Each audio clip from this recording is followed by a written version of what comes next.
Hello everyone, మనం రీసెంట్గా NPS ప్లేస్లో యూపీఎస్ని అయితే తీసుకురావడం జరిగింది. ఇప్పుడు ఎన్పిఎస్ కంటే యూపీఎస్ అనేది ఏ విధాలుగా మనకి బెనిఫిట్ అంటే మనకి లంసమ్ అమౌంట్ పరంగా బెనిఫిటా, అలాగే మినిమం పెన్షన్ స్కీమ్ ప్రకారం బెనిఫిటా అనేది మనం మాట్లాడుకుందాం. అలాగే ఇప్పుడు ఎన్పిఎస్ అనేది యూపీఎస్ కంటే ఏ పాయింట్స్లో బెటర్, ఏ విధాలుగా మనకి బెటర్స్, ఎక్కడెక్కడ మనకి ఎన్పిఎస్ కంటే యూపీఎస్ అనేది బెనిఫిట్ ఉందో, సో ఆ బెనిఫిట్స్ అన్నీ పొందాలి అంటే కొన్ని కండిషన్స్ అయితే ఉన్నాయి. ఆ కండిషన్స్ అన్నీ కూడా మనం క్వాలిఫై అయితేనే, ఆ కండిషన్కి తగ్గట్టుగా మన సర్వీస్ అనేది కనుక ఉంటే మాత్రమే మనకి ఈ యూపీఎస్ బెనిఫిట్స్ అయితే వస్తాయి. ఇలా మనకి ఆఫ్టర్ రిటైర్మెంట్ తర్వాత వచ్చే బెనిఫిట్స్ ఏవైతున్నాయో అవి ఎన్పిఎస్ కంటే యూపీఎస్లో మినిమం గ్యారంటీ ఉండేదని చెప్తున్నారు. కానీ ఇప్పుడు ఈ మినిమం గ్యారంటీ పెన్షన్ స్కీమ్ అన్నప్పుడు మరి బెంచ్ మార్క్ అనేది ఎందుకు పెట్టారు? అసలు రిస్క్ అనేది ఎన్పిఎస్లోను యూపీఎస్లోను దేంట్లో రిస్క్ ఎక్కువ ఉంటుంది, దేంట్లో మనం మినిమం గ్యారంటీ పొందుతాం, అలాగే ఈ బెంచ్ మార్క్ వలన ఈ బెంచ్ మార్క్ తగ్గినప్పుడు ఎన్పిఎస్ అనేది యూపీఎస్ అనేది రెండు కూడా ఈక్వల్గా ఉంటాయా? ఇలాంటి పాయింట్స్ అన్నిటినీ కూడా అసలు మనకి లంసమ్ అమౌంట్ ఎంత వస్తుంది, ఇలాంటివన్నీ పాయింట్స్ కూడా వన్ బై వన్ చాలా క్లియర్గా ప్రతి ఒక్కళ్ళకి అర్థమయ్యే విధంగా అయితే ఈ వీడియోలో అయితే చెప్పడం జరుగుతుంది. ఎక్కడా కూడా స్కిప్ చేయకుండా ప్రతి ఒక్కళ్ళు కూడా చూడండి. ఖచ్చితంగా మీకు వీడియో అయిపోయేసరికి ఎన్పిఎస్ తీసుకోవాలా యూపీఎస్ తీసుకోవాలనే డెసిషన్ అయితే ఖచ్చితంగా మీరు తీసుకోగలుగుతారు. This is Sunil Pawar, welcome to learning time Telugu.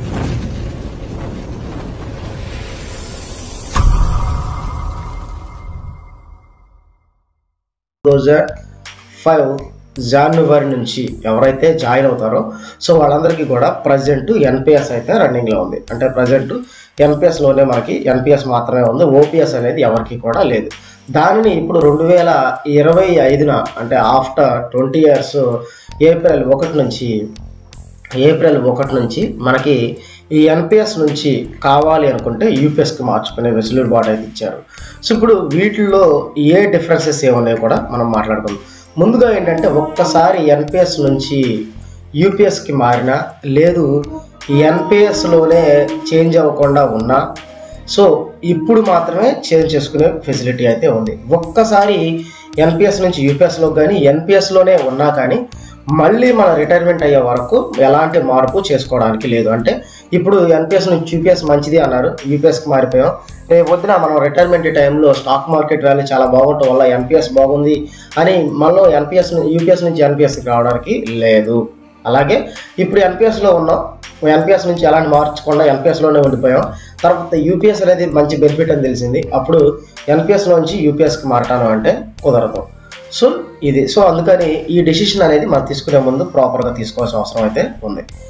Next old pension scheme అనేది మన శాలరీలో ఎలాంటి డిడక్షన్ లేకుండా మనకి ఇప్పుడు ఎన్పిఎస్లో 10% కట్ అవుతుంది కదా, సో అలాంటి కటింగ్స్ ఈ ఓల్డ్ పెన్షన్ స్కీమ్లో ఉండేవి కాదు. మన దగ్గర ఎలాంటి 1 రూపీ కూడా కట్ అవ్వకుండా మనకైతే పెన్షన్ ఇవ్వడం అయితే జరిగేది. అలాగే ఫిక్స్డ్ అండ్ గ్యారంటీడ్ పెన్షన్ అంటే మనం రిటైర్డ్ అయిపోయిన తర్వాత ఖచ్చితంగా మనకి ఒక 15,000 లేకపోతే ఒక 20,000, సో ఈ పెన్షన్ అనేది ఫిక్స్డ్గా 100% గ్యారంటీగా మనకి పెన్షన్ ఇవ్వడం అయితే జరిగేది. అంటే ఇది ఏ స్టాక్ మార్కెట్ మీద కానీ దేని మీద కూడా డిపెండ్ అవ్వకుండా ఈ పెన్షన్ అనేది రావడం జరిగేది.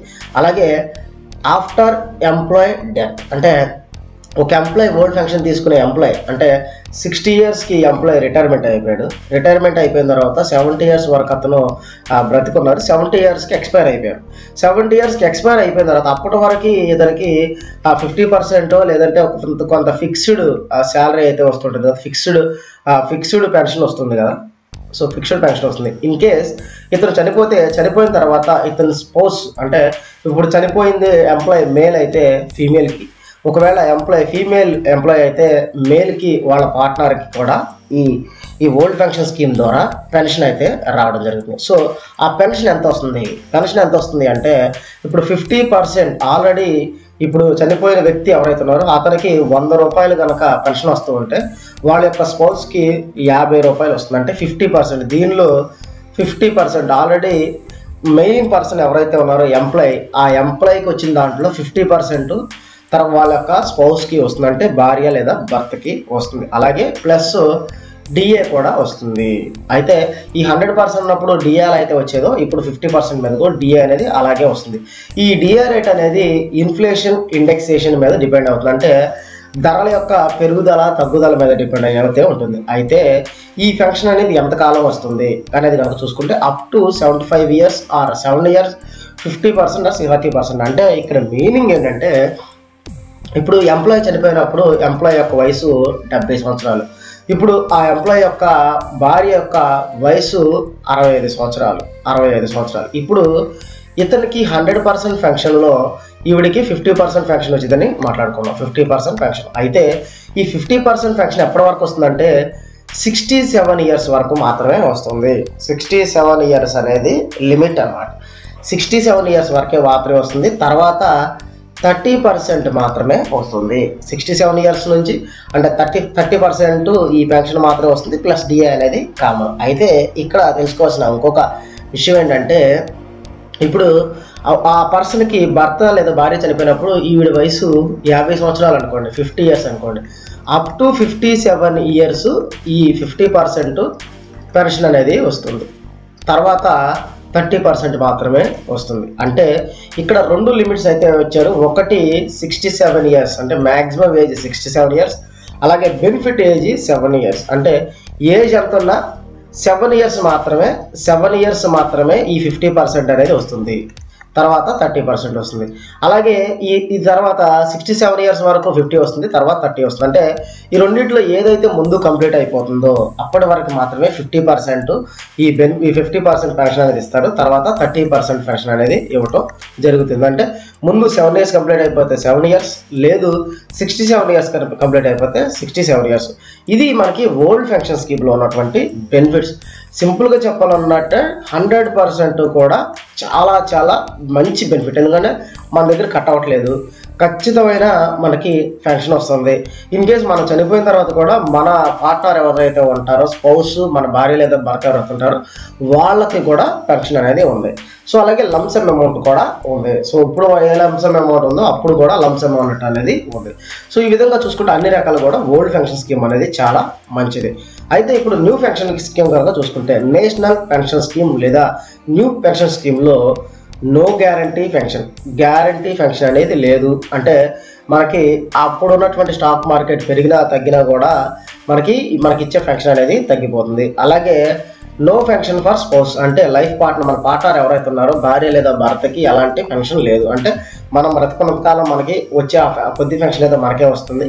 సో మనం ఎక్స్పైర్ అయిపోయిన తర్వాత మన పార్ట్నర్కి ఎలాంటి పెన్షన్ అయితే లేదు. నెక్స్ట్ వచ్చేసరికి ఇన్ఫ్లేషన్ డిడక్షన్ డిఏ హైక్. అంటే ఇప్పుడు మనకి ఇది రేటు పెరిగినప్పుడు మనకి డిఏ పెరుగుతుంది.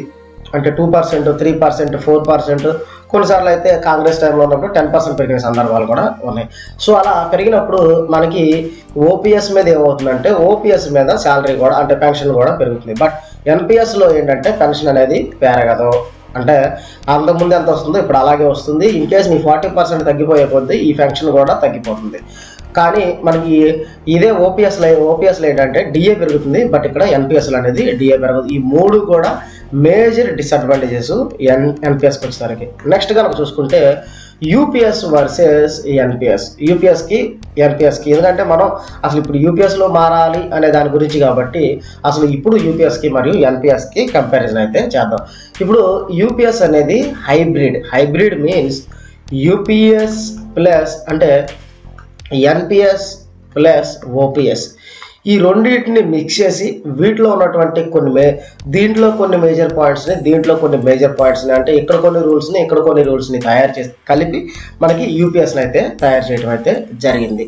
ఇక్కడ వచ్చేసరికి మార్కెట్ లింక్డ్ ఎన్పిఎస్ అనేది కంప్లీట్గా మార్కెట్ కనుక ఇలా ఉన్న మార్కెట్ ఇలా వెళ్ళిపోయింది అనుకోండి, మనకు వచ్చే అమౌంట్ అనేది చాలా ఎక్కువ అవుతుంది. ఇంకేస్ ఇలా ఉన్న అమౌంట్ మనకి మార్కెట్ అనేది ఇలా పడిపోయింది అనుకోండి, మనకు వచ్చే అమౌంట్ తీవ్రంగా అయితే పడిపోతుంది.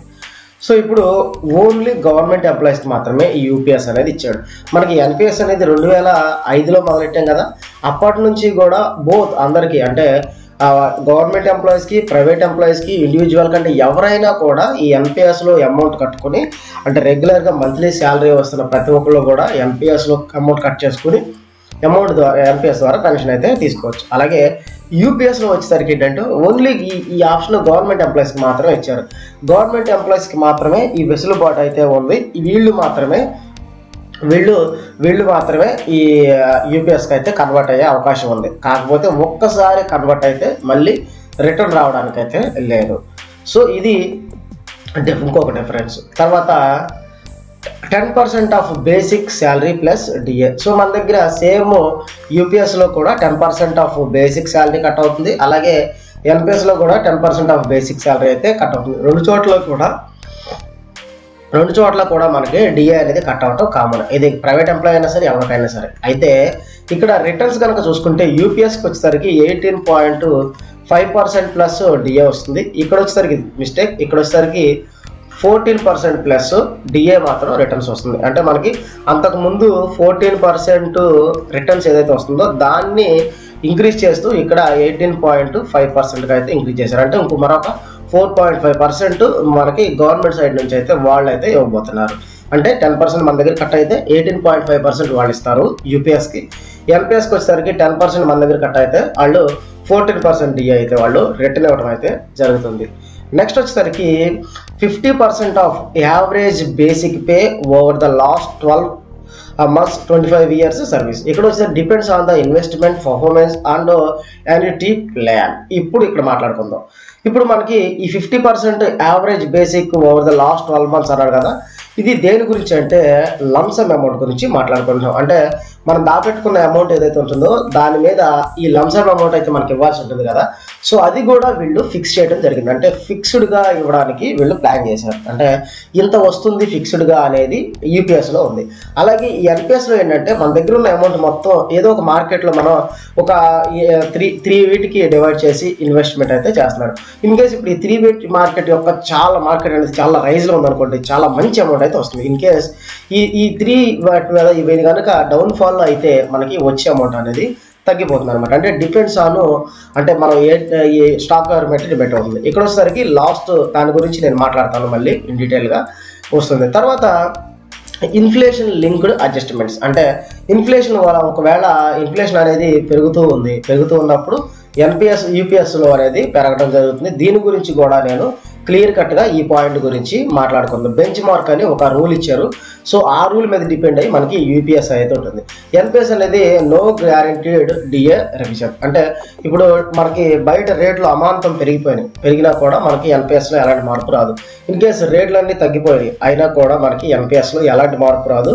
సో ఇప్పటి వరకు స్టాక్ మార్కెట్ మీద ఏదైతే ఉందో సో ఆ దాని మీద డిపెండ్ అయ్యి మాత్రమే వస్తుంది తప్ప మనకి రిమైనింగ్ వాటి మీద డిపెండ్ అయ్యి రాదు.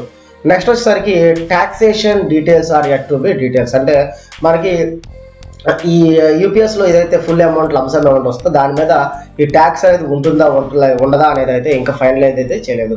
కానీ ఎన్పిఎస్లో వచ్చేసరికి మనకు వచ్చిన ఏదైతే లంసమ్ అమౌంట్ ఉందో దాని మీద అయితే ట్యాక్స్ అయితే ఉంది. Tax reduction under section 80CCD under 1B and 80CCD 2. ఈ విధంగా మనకి ఈ సెక్షన్ వైజ్గా మనకి ఈ ఎన్పిఎస్ మీద మనకి వీళ్ళు ట్యాక్స్ అయితే కట్ చేయడం అయితే జరుగుతుంది. అంటే మనం రెగ్యులర్గా ఇయర్లీ మీద ట్యాక్స్ కట్ అవుతాం. బయట వెళ్ళేసరికి జీపీ మనకి ఏదైతే బయటకు వెళ్ళేసరికి బయట ఉన్న ట్యాక్సెస్ అయితే కట్ చేస్తాం, అలా కట్ అవుతుంది. అలాగే మళ్ళీ ఈ దాపెట్టుకున్న డబ్బుల మీద కూడా వీళ్ళు అయితే ట్యాక్స్ అయితే కట్ చేస్తారు ఈ ఎన్పిఎస్కి. యూపీఎస్కి మాత్రం ఆ కటింగ్ ఉందా లేదా అనేది వాళ్ళు రూల్ అయితే ప్రాపర్గా మెన్షన్ చేయలేదు. మెన్షన్ చేసినప్పుడు మనం మళ్ళీ మాట్లాడుకుందాం. నెక్స్ట్ వచ్చేసరికి no market risked assurance pension. ఇక్కడ వచ్చేసరికి market dependent returns no guaranteed pension. ఇక్కడ వచ్చేసరికి మార్కెట్ రిస్క్ ఎలా ఉన్నా సరే అంటే అప్ అండ్ డౌన్స్ ఎలా ఉన్నా సరే మనకి అష్యూర్డ్ పెన్షన్ అయితే ఇవ్వడం అయితే జరుగుతుంది. పెన్షన్ అయితే యూపీఎస్ వాడు ఇస్తాడు. అదే ఎన్పిఎస్ యొక్క మార్కెట్ అనేది ఒక్కసారిగా పడిపోతే మనకు వచ్చే పెన్షన్ అనేది పూర్తిగా పడిపోతుంది. అలాగే పెన్షన్ అనేది పూర్తిగా ఎన్పిఎస్ మీద ఉన్నటువంటి అమౌంట్ అనేది బాగా మార్కెట్ అనేది చాలా హైలో ఉండి మంచిగా పెరిగితే అప్పుడు రిటర్న్స్ అనేవి అయితే ఎక్కువైతే ఉంటాయి. నెక్స్ట్ కనుక చూసుకుంటే option to choose 100% GSER life cycle based schemes conservative or moderative. Choose of fund managers and investment options. So ఇక్కడ రెండు కనుక చూసుకుంటే ఇక్కడ ఇన్వెస్ట్మెంట్ ఆప్షన్స్ అనేది ఫస్ట్ నుంచి కూడా మనం డివైడ్ చేసుకొని 3 పార్ట్స్గా డివైడ్ చేసుకొని ఇన్వెస్ట్ చేసుకునే వెసులుబాటు ఉంటుంది. వాటిని బట్టే మనకి రిటర్న్స్ అయితే రావడం జరుగుతుంది. దీనిలో ఏంటంటే అప్ టు 14% ప్రాఫిట్స్ కూడా మనం తీసుకుంటాం. అంటే ప్రాఫిట్స్ అనేది పర్సంటేజ్ అనేది చాలా ఎక్కువ అయితే ఎన్పిఎస్లో ఉంటుంది. అంటే మనం దాపెట్టుకునే అమౌంట్ మీద అప్ టు 14% మనం అమౌంట్స్ అయితే తీసుకోవచ్చు. ఎందుకంటే దీని మీద అవగాహన ఉంటే 14% కూడా వస్తుంది. దీంట్లో అయితే ఏంటంటే మనకి సింగిల్ డిజిట్ మాత్రం, అంటే <9 14% అంటున్నారు, బట్ మనకి <9 అయితే మనం ఒక బెంచ్ మార్క్గా పెట్టుకుంటే <9% వరకు అయితే వచ్చే అవకాశం అయితే ఉంటుంది. అంటే కంపేర్ చేసుకుంటే రిటర్న్స్ అనేవి యూపీఎస్ కంటే ఎన్పిఎస్ అనేది చాలా ఎక్కువ. ఎన్పిఎస్లో రిటర్న్స్ అనేది చాలా ఎక్కువ ఉంటుంది, యూపీఎస్లో రిటర్న్స్ అనేది తక్కువ ఉంటుంది. దీంట్లో మనం కన్జర్వేటివ్ అని మోడరేటివ్ అని 2 రకాలుగా అమౌంట్ అనేది ఇన్వెస్ట్ చేసుకునే ఫెసిలిటీ అయితే ఉంటుంది. 2 రకాలుగా ఈ అమౌంట్ని ఇన్వెస్ట్ చేసుకోవచ్చు. దాన్ని బేస్ చేసుకునే మనకి రిటర్న్స్ అయితే వస్తాయి. దీంట్లో ఏంటంటే ఇండికేటెడ్గా వెళ్ళాల్సిన అవసరం కనుక వస్తే కన్జర్వేటివ్ అలాగే మోడరేటివ్. కన్జర్వేటివ్లో ఏంటంటే మనం 25% మాత్రం ఇన్వెస్ట్ చేయడానికి వెసులుబాటు ఉంటుంది. అలాగే ఈ మోడరేట్లో వచ్చేసరికి 50% వరకు మనం వీటిలో ఇన్వెస్ట్ చేయడానికి అయితే ఉంటుంది. దీంట్లో కూడా ఏంటంటే యూపీఎస్ కూడా రెగ్యులర్గా మనం అబ్జర్వ్ చేయాల్సి ఉంటుంది. సో రెగ్యులర్గా పెరుగుతుందో లేదో చూసుకోవాల్సి ఉంటుంది. ఎన్పిఎస్లో కూడా రెగ్యులర్గా పెరుగుతుందో లేదో చూసుకోవాల్సి ఉంటుంది. ఈ ఒక్క పాయింట్ నేను ప్రాపర్గా మీకు మరొకసారి ఎక్స్ప్లెనేషన్ ఇస్తాను. నెక్స్ట్ ఇప్పుడు యూపీఎస్సీ ఎలిజిబిలిటీ. అసలు యూపీఎస్సీ మారాలి అంటున్నారు. సో అందరూ మారవచ్చా? ఒకవేళ అందరూ మారితే ఎలాంటి బెనిఫిట్స్ వస్తాయి? 2005 సంవత్సరం నుంచి ఎవరైతే గవర్నమెంట్ సెక్టార్లో జాయిన్ అయ్యారో వాళ్ళందరూ కూడా ప్రజెంట్ ఎన్పిఎస్లో అయితే ఉన్నారు. వీళ్ళందరూ కూడా ఇప్పుడు ఏప్రిల్ 1 నుంచి 2025 ఏప్రిల్ 1 నుంచి సో ప్రతి ఒక్కరికి కూడా ఎన్పిఎస్ నుంచి యూపీఎస్కి మారే వెసులుబాటు ఉంది. ఇది కేవలం గవర్నమెంట్ ఎంప్లాయీస్కి మాత్రమే. అలాగే ఇప్పుడు కొత్తగా న్యూ రిక్రూట్మెంట్ అయ్యే వాళ్ళు ఎవరైతే ఉంటారో వాళ్ళు ఎన్పిఎస్ ఆర్ యూపీఎస్ రెండింటిలో ఒకటైతే సెలెక్ట్ చేసుకోవాల్సి ఉంటుంది. ఏదైతే వాళ్ళు జాయినింగ్ రోజు సెలెక్ట్ చేసుకుంటారో అదే వాళ్ళకి పర్మనెంట్గా అయితే ఉంటుంది. అలాగే ఇప్పుడు దీంట్లో 10 years ఆఫ్ సర్వీస్ అని అడిగాడు. అంటే minimum 10 years of service per month pension అన్నాడు. ఇక్కడ వచ్చేసరికి ఏంటంటే కనీసం 10 సంవత్సరాల కాలం సర్వీస్ ఉంటే మాత్రమే పెన్షన్ ఇచ్చే వెసులుబాటు అయితే ఉంది. 10 years కంటే అంటే ఒక 9 years మాత్రమే సర్వీస్ చేసి రిటైర్మెంట్ అయ్యే వాళ్ళకి ఎలాంటి పెన్షన్ అయితే రాదు. 10 years సర్వీస్ మినిమం సర్వీస్ ఉంటే వాళ్ళకి పెన్షన్ అయితే రావడం జరుగుతుంది. ఇదే మనకి మినిమం గ్యారంటీడ్ పెన్షన్ అని మాట్లాడుకుంటాం. అంటే 10 years ఉంటే చాలు మినిమంగా గ్యారంటీగా ఇంత పెన్షన్ వస్తుంది అని చెప్పుకోవడానికి. నెక్స్ట్ వచ్చేసరికి కండిషన్లు కనుక చూసుకుంటే 25 years for 50% pension of basic salary. Basic అనో ఫుల్ అండ్ టోటల్ శాలరీ కాదు, బేసిక్ శాలరీ. సో 25 years ఉంటే 25 years మినిమం ఖచ్చితంగా 25 years ప్లస్ ఇయర్స్ సర్వీస్ ఉంటే వాళ్ళకి మాత్రమే 50% శాలరీ అయితే రావటం అయితే జరుగుతుంది. ఇప్పుడు మాట్లాడుకుందాం ఇన్ డీటెయిల్గా. ఇప్పుడు ఈ guaranteed A pension amount of 50% of the average basic pay over the last 12 months before retirement for employees with at least 25 years of service. అంటే నేను రిటైర్మెంట్ అవుతున్న ఇయర్ ఏదైతే ఉంటుందో రిటైర్మెంట్ ఇప్పుడు 2050లో రిటైర్మెంట్ అవుతున్నాం. 2050లో రిటైర్మెంట్ అవుతున్నాం. అప్పుడు జనవరిలో నాకు 50,000 బేసిక్ అయితే ఉంది. ఇప్పుడు డిసెంబర్కి వచ్చేసరికి నాకు ఒక ప్రమోషన్ రావటం వల్ల 60,000 బేసిక్ అయితే అయింది. అయితే ఏం చేస్తాడంటే ఇక్కడ నుంచి ఇక్కడికి జనవరి నుంచి డిసెంబర్ వరకు ప్రతి నెల యొక్క బేసిక్ తీసుకుంటాడు. 12 నెలల యొక్క బేసిక్. అంటే మనకు లాస్ట్లో ఒక్కసారి పెరిగితే ఒకవేళ 60,000 మీద ఇస్తే ఎక్కువ అమౌంట్ ఇవ్వాల్సి వస్తుందని ఈ జనవరి నుంచి డిసెంబర్ వరకు కొంతమంది ఏం చేస్తారంటే రిటైర్మెంట్ అవుతున్నాం అనగా ప్రమోషన్ తీసుకుంటారు కదా, సో వాళ్ళకి ఎఫెక్ట్ అవుతుంది. ఇలా తీసుకోవడం వల్ల ఏమవుతుందంటే ఈ జనవరి నుంచి డిసెంబర్ వరకు 50,000 50,000 50,000 50,000 50,000 60,000 60,000 60,000 ఇలా 12 మంత్ల యొక్క అమౌంట్ తీసుకుని వాటి బై 12 అంటే యావరేజ్ చేస్తారు. ఆ యావరేజ్ బేస్ చేసుకుని మనకి ఇవ్వడం అయితే జరుగుతుంది. ఇప్పుడు చూడండి బేసిక్ పే ప్లస్ డిఏ అంటే రిటైర్మెంట్ ఒకవేళ ₹1,00,000 ఉంటే అప్పుడు టోటల్ కంప్లీటెడ్ 6 months పీరియడ్ వచ్చేసరికి 6 months అంటే మనకి ఓన్లీ యావరేజ్ 6 months తీసుకుంటాం కదా. ఇప్పుడు దీంట్లో అసలు లంసం ఇవ్వడం కోసం ఏంటంటే మొత్తం 30 yearsకి సంబంధించినటువంటి మొత్తం తీసుకుంటే మొత్తం 60 years అవుతుంది. మొత్తం ఏమవుతుంది 60 years అంటే దీన్ని ఎలా తీస్తామంటే 30 years ఇంటూ 12 చేస్తే మనకు ఒక వాల్యూ అయితే వస్తుంది. 12 బై యావరేజ్ 6 తీసుకుంటే ఇక్కడ 2 ఇక్కడ 2 మొత్తం 60 months అయితే వస్తుంది. ఇప్పుడు దీన్ని ఈ 60 monthsని ఎలా ఉంటుందంటే 110 ఇంటూ 100 ఇంటూ 60 అంటే ఈ 60లో మనం ఈ టోటల్ అమౌంట్ ఇది ఎంతైతే ఉందో దీంట్లో ఎంత పర్సెంట్ తీసుకోవాలంటే కేవలం 10% మాత్రమే తీసుకోవాలి. అంటే ఈ బేసిక్లో ఇది ఎంత ఉందో 1 lakh ఉంది కదా, ఈ 1 lakhలో మనం ఎంత తీసుకోవాల్సి ఉంటుందంటే 10 lakhs ఉంది కదా, దీంట్లో మనం 1,00,000 రూపాయలు మాత్రమే తీసుకోవాల్సి ఉంటుంది. ఇంటూ 60 చేస్తే మనకి వచ్చే లంసమ్ అయితే వస్తుంది. లంసమ్ ఎంత వస్తుంది? 60 lakhs లంసమ్ అమౌంట్ అయితే రావడం అయితే జరుగుతుంది. అంటే మనకు వచ్చే చాలా సింపుల్గా దీంట్లో పెట్టుకోవాల్సిన విషయం ఏంటంటే ఇయర్స్ ఎంత అయితే ఉన్నాయో, ఇప్పుడు 25 years ఉన్నాయి అనుకో, 25 years into 2 into last average basic ఏదైతే ఉందో ఆ బేసిక్ యొక్క 12 months యొక్క యావరేజ్ తీసుకుంటే మనకి ఈ ఫండమెంటల్ రూల్ 56J ప్రకారం మనకి లంసమ్ అమౌంట్ అయితే రావడం అయితే జరుగుతుంది. దేంట్లో ఇది యూపీఎస్ గురించే మనం మాట్లాడతాం. యూపీఎస్లోనే చాలా సింపుల్గా ఏంటంటే మనం ఎన్ని ఇయర్స్ సర్వీస్ ఉంది, 29 years service into 2 into last 12 months యొక్క యావరేజ్ తీసుకోవాలంటే 12 months యొక్క యావరేజ్ అయితే తీసుకోవాల్సి ఉంటుంది. తీసుకుంటే మనకు వచ్చే లంసమ్ అమౌంట్ అయితే తెలిసిపోతుంది. అంటే చాలా పెద్ద ఫార్ములా ఉంది, అది కాకుండా చాలా సింపుల్గా అయితే ఇలా అయితే మనకి రావడం జరుగుతుంది. కానీ ఇలా వస్తుందా, దీంట్లో కూడా కొన్ని బెంచ్ మార్క్స్ అయితే పెట్టారు. మేజర్గా యూపీఎస్ వాళ్ళు ఖచ్చితంగా తెలుసుకోవాల్సినటువంటి రూల్ అయితే ఇదే. యూపీఎస్ వాళ్ళు 100% తెలుసుకోవాల్సిన రూలు ఇదే యూపీఎస్.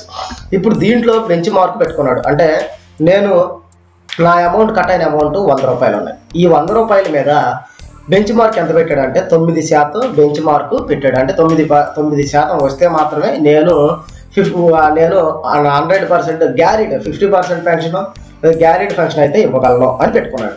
ఇప్పుడు మన లక్కు కొద్దీ మనకు పెట్టుకుంది ఎంత 100 రూపీస్కి వాళ్ళు ఏమని పెట్టుకున్నారని 9% వస్తే చాలు వీళ్ళకి నేను గ్యారీడ్ పెన్షన్ అంటే 25 yearsకి 50% ప్లస్ డిఏ ఇవ్వాలి అని పెట్టుకున్నాడు. ఇప్పుడు మనం ఇన్వెస్ట్ చేసిన అమౌంట్ ఏమైందంటే బాగా రైజ్ అవటం వల్ల 12% వచ్చింది. అంటే మనం పెట్టిన దాని మీద ఇంకా ఎక్కువ వచ్చి 12% అయితే రావడం జరిగింది. ఇలా ఈ 12% వచ్చినప్పుడు ఏం చేస్తాడంటే ఈ 9% బెంచ్ మార్క్ ఏదైతే ఉందో అది మనకి ఇస్తాడు. అలాగే ఈ ఎక్స్ట్రా 3% ఏదైతే ఉందో ఈ 3%ని లంసమ్ అమౌంట్లో యాడ్ చేసేసి మనకి రిటైర్మెంట్ రోజున ఇవ్వడం అయితే జరుగుతుంది. రిటైర్మెంట్ రోజున లంసమ్ అమౌంట్లోకి యాడ్ చేసేసి ఈ పైన ఉన్నటువంటి 3% ఉంది కదా, ఆ 3% కూడా మనకి లంసమ్ అమౌంట్లో యాడ్ చేసి మనకి క్రెడిట్ చేసేస్తాడు. లేదు ఇది ఎబో అంటే ఉండాల్సిన దానికంటే ఎక్కువ ఉంది అప్పుడు మనకి ఎక్స్ట్రా వచ్చిన అమౌంట్ని మనకి ఇచ్చేస్తాడు. తర్వాత ఇప్పుడు 9% బెంచ్ మార్క్ ఏదైతుందో దానికి ఈక్వల్గా ఉన్నప్పుడు మనకి ఎంత అయితే వస్తుందో గ్యారంటీడ్ ఫంక్షన్ అంతా మనకి ఇవ్వడం అయితే జరుగుతుంది. ఇన్ కేస్ ఇదే మీరు గుర్తుపెట్టుకోవాల్సిన మేజర్ పాయింట్ చూసుకుంటే ఇప్పుడు ఏమవుతుందంటే ఇక్కడ 7% మాత్రమే వచ్చింది. ఇప్పుడు 7% మాత్రమే వచ్చింది. అంటే బెంచ్ మార్క్ ఏదైతే ఉందో అంత రాకుండా ఇన్వెస్ట్ చేసినప్పుడు ఈ 7% మాత్రమే వచ్చి దానికంటే తక్కువ వచ్చింది అనుకోండి. ఇన్ కేస్ తక్కువ వచ్చినప్పుడు ఏం చేస్తారంటే ఈ 50% ప్లస్ డిఏ అనేది రాదు, ఇది తగ్గిపోతుంది. ఇది తగ్గిపోయి ఇక్కడ ఒక 45% లేదంటే 35% లేకపోతే 30% వస్తుంది. అంటే బేస్డ్ ఆన్ ఇది కూడా ఇండైరెక్ట్లీ స్టాక్ మార్కెట్ మీద ఉంటుంది. పెరిగినప్పుడు మనకు బెనిఫిట్, బెంచ్ మార్క్ వల్ల ఏంటంటే ఫిక్స్డ్ వస్తుంది. ఇన్ కేస్ స్టాక్ మార్కెట్ పడిపోయింది అంటే ఎన్పిఎస్లో కూడా స్టాక్ మార్కెట్ పడిపోయినప్పుడు లాస్ అవుతాం. ఇక్కడ కూడా స్టాక్ మార్కెట్ పడిపోయింది, ఇన్వెస్ట్మెంట్స్ పడిపోయినప్పుడు బెంచ్ మార్క్కి రీచ్ అవ్వనప్పుడు మనకు వచ్చే పెన్షన్ ఏదైతుందో అది తగ్గిపోతుంది. బెంచ్ మార్క్లో లేనప్పుడు మనకి చాలా క్లియర్గా ఈ పాయింట్ని గుర్తుపెట్టుకోండి. ఎందుకంటే యూపీఎస్లోను ఎన్పిఎస్లోను కామన్గా ఉన్నటువంటి రిస్క్ ఇక్కడ బెంచ్ మార్క్ అంటున్నాం, ఇక్కడ మార్కెట్ రిస్క్ అని చెప్పేసి అంటున్నాము. ఈ బెంచ్ మార్క్ కంటే తక్కువ వస్తే మనకు వచ్చే 50% కాస్త 40% అవ్వచ్చు, 30% అవ్వచ్చు, 25% అవ్వచ్చు. అంటే ఈ ఒక్క పాయింట్ వల్ల ఈ బెంచ్ మార్క్ అనే పాయింట్ వల్ల ఈ యూపీఎస్ ఈక్వల్ టు ఎన్పిఎస్ అయిపోతుంది. యూపీఎస్ ఈక్వల్ టు ఎన్పిఎస్ ఈ ఒక్క రూల్ వల్ల ఏమవుతుందంటే అన్ని బెంచ్ మార్కులు ప్రాపర్గా ఉంటే ఎన్పిఎస్లో అద్భుతమైన రిటర్న్స్ వస్తాయని మనకు తెలుసు కదా. అప్పుడు యూపీఎస్లో కూడా ఇస్తున్నాడు. కానీ రిస్క్ ఏదైతే రిస్క్ ఉందో రెండు కూడా ఈక్వల్ అవుతున్నాయి. ఇప్పుడు మనకి 9% బెంచ్ మార్క్కి ఈక్వల్గా ఉన్నంత వరకు యూపీఎస్ అనేది 100% బెటర్. ఇన్ కేస్ ఈ 9% కంటే తక్కువ వచ్చింది, 9% కంటే తక్కువ ఉన్నప్పుడు ఏమవుతుందంటే యూపీఎస్గా యాక్ట్ చేస్తుంది. యూపీఎస్లో ఏ రూల్ అయితే ఉంటుందో ఈ ఎన్పిఎస్లో ఏ రూల్ అయితే ఉంటుందో యూపీఎస్ కూడా అదే రూల్ వస్తుంది, అలాగే తగ్గడం అయితే జరుగుతుంది. తర్వాత కంక్లూజన్కి ముందు వెళ్ళే ముందు ఇప్పుడు ఇక్కడ వస్తే ఏంటంటే 25 years మినిమం సర్వీస్ ఉండాలనుకున్నాం. సర్వీస్ ఉన్నప్పుడు 50% ప్లస్ డిఏ అయితే రావడం జరుగుతుంది. 50% డిఏ అయితే రావడం జరుగుతుంది. ఇన్ కేస్ ఇప్పుడు 22 years ఉన్నాం, 22 years ఉన్నప్పుడు 44% అయితే రావడం జరుగుతుంది, ప్లస్ డిఏ కూడా ఉంటుంది.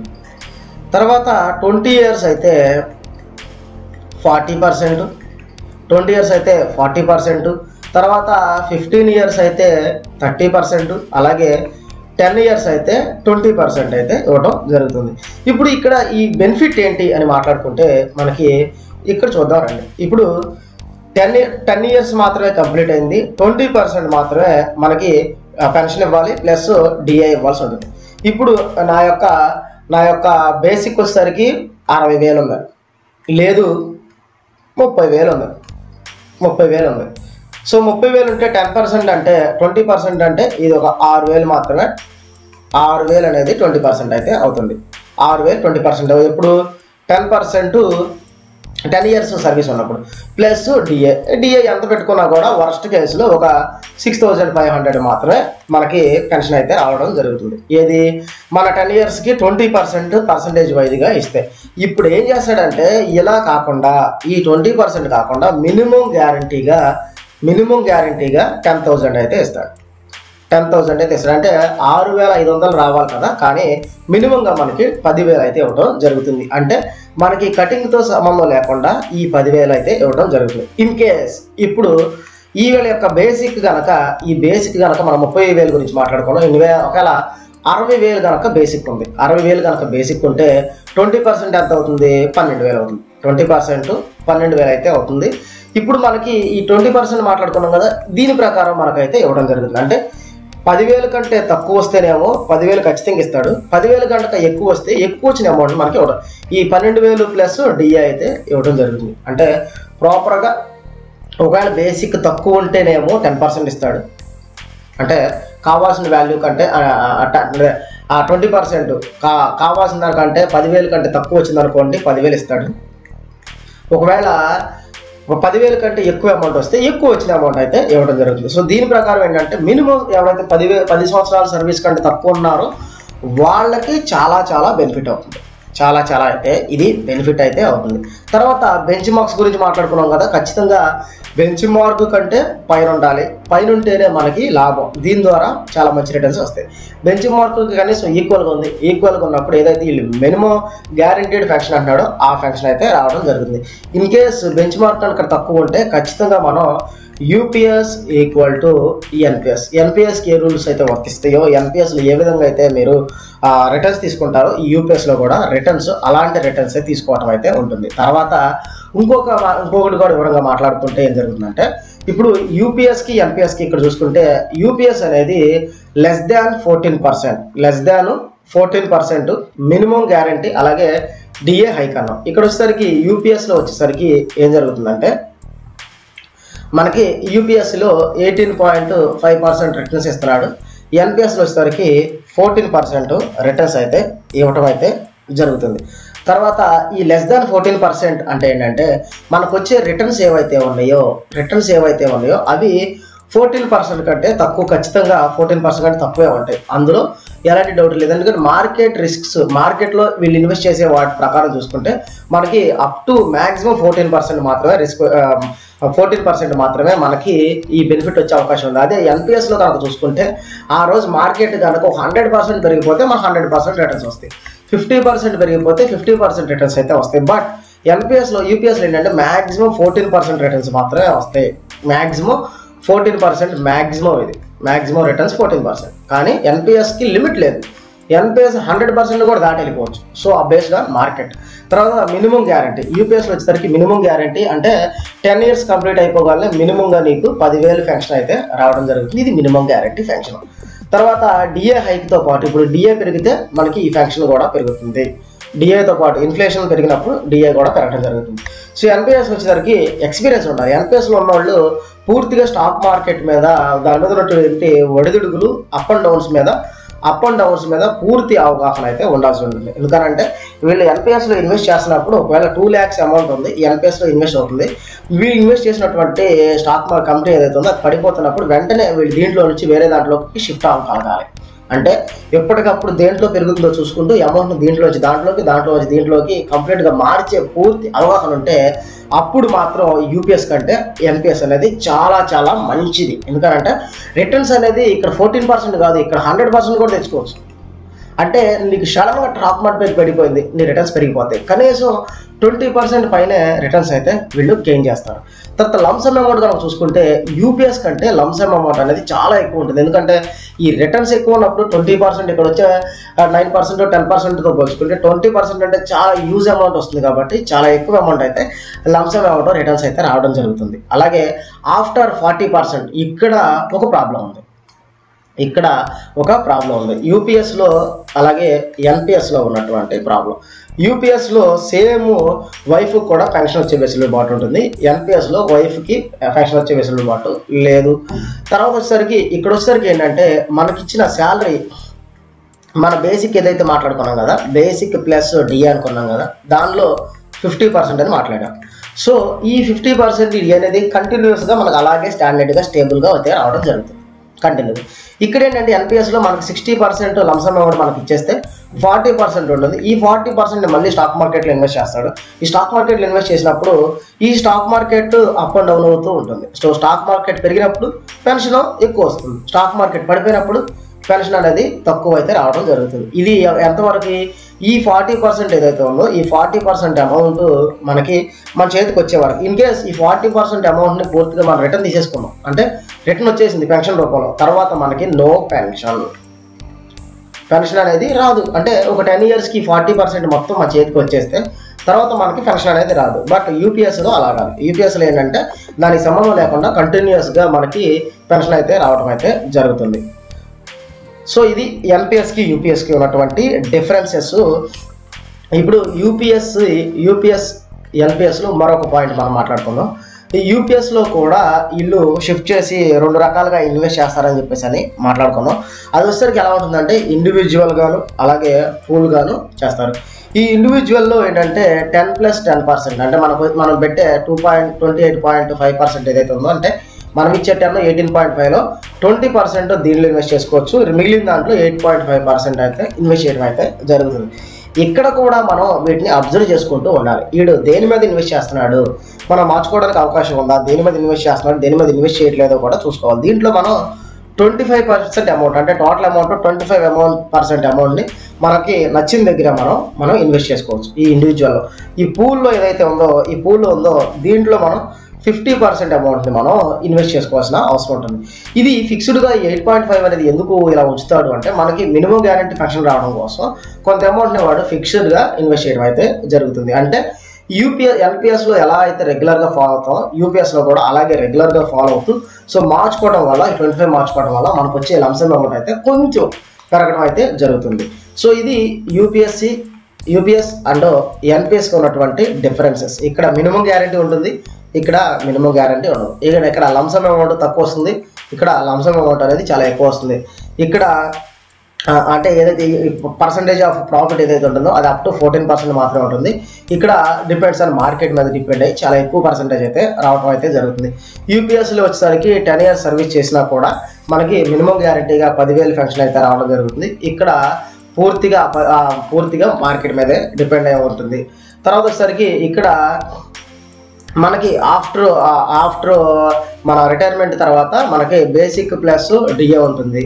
ఇక్కడ కేవలం బేస్డ్ ఆన్ బేసిక్ మార్కెట్ మీద ఉన్న 40% మీద మార్కెట్లో హెచ్చుదల తగ్గుదల మార్కెట్ మనం ఇన్వెస్ట్ చేసింది పెరిగితే మాత్రమే పెరుగుతుంది. ఇక్కడ ఏంటంటే బయట ఉన్న రేట్లు ఏది పెరిగినా కూడా డిఏ పెరుగుతుంది. ఇక్కడ ఏంటంటే మనం దేని మీద ఇన్వెస్ట్ చేస్తామో అది పెరిగితేనే పెరుగుతుంది, అది తగ్గిపోతే తగ్గిపోతుంది. ఇది వీటిలో మేజర్గా ఉన్నటువంటి డిఫరెన్సెస్. ఇప్పుడు దీన్ని బేస్ చేసుకుని మరొకటి ఏంటంటే, మీకు యూపీఎస్కిను ఎన్పిఎస్కి మరొక డిఫరెన్స్ ఏంటంటే రిస్క్ తీసుకుంటేనే మనకి రస్క్ ఉంటుంది అనుకున్న వాళ్ళు ఎన్పిఎస్, అది కూడా పూర్తిగా మీకు అవగాహన ఉండాలి, స్టాక్ మార్కెట్ మీద అవగాహన ఉండాలి. ఇక్కడ అనేది రిస్క్ ఫ్యాక్టర్ అనేది తక్కువ ఉంటుంది. అంటే మన రిటైర్మెంట్ అయిపోయిన తర్వాత కళ్ళు మూసుకొని ఖచ్చితంగా మనకి ఇంత పెన్షన్ వస్తుందని డిసైడ్ అయితే అంత పెన్షన్ వచ్చి పడుతుంది. దీంట్లో అలాంటిది ఉండదు. అదే మేజర్ డిఫరెన్స్. నువ్వు ఏది చేసినా చేయకపోయినా మినిమం గ్యారంటీ. ఒకవేళ బెంచ్ మార్క్ కంటే తక్కువ ఉన్నప్పుడు మాత్రం ఖచ్చితంగా యూపీఎస్లో కూడా నష్టపోతాం. దాని బెంచ్ మార్క్ గురించి పూర్తిగా ఒకసారి స్టడీ చేసుకోండి. అంటే ఎన్పిఎస్ గురించి అవగాహన ఉన్న వాళ్ళు ఒకసారి స్టడీ చేస్తే దాని ద్వారా మీకు కొంత హెల్ప్ అయితే అవుతుంది. సో ఇది యూపీఎస్సి, ఎన్పిఎస్, ఓపీఎస్కి సంబంధించినటువంటిది. వీడియో నచ్చితే లైక్ చేయండి. మీ యొక్క ఒపీనియన్ని, మీ యొక్క నాలెడ్జ్ ఇంకేదైనా బెటర్గా ఉంటే దానికి సంబంధించి కామెంట్ చేయండి. ఇప్పటివరకు ఎవరైనా మా ఛానల్ కనుక సబ్స్క్రైబ్ చేసుకోకపోతే సబ్స్క్రైబ్ చేసుకోండి. ఖచ్చితంగా మీ రిలేటివ్స్కి, మీ ఫ్రెండ్స్కి అందరికీ కూడా ఈ వీడియోని అయితే షేర్ చేయండి. Thank you for watching.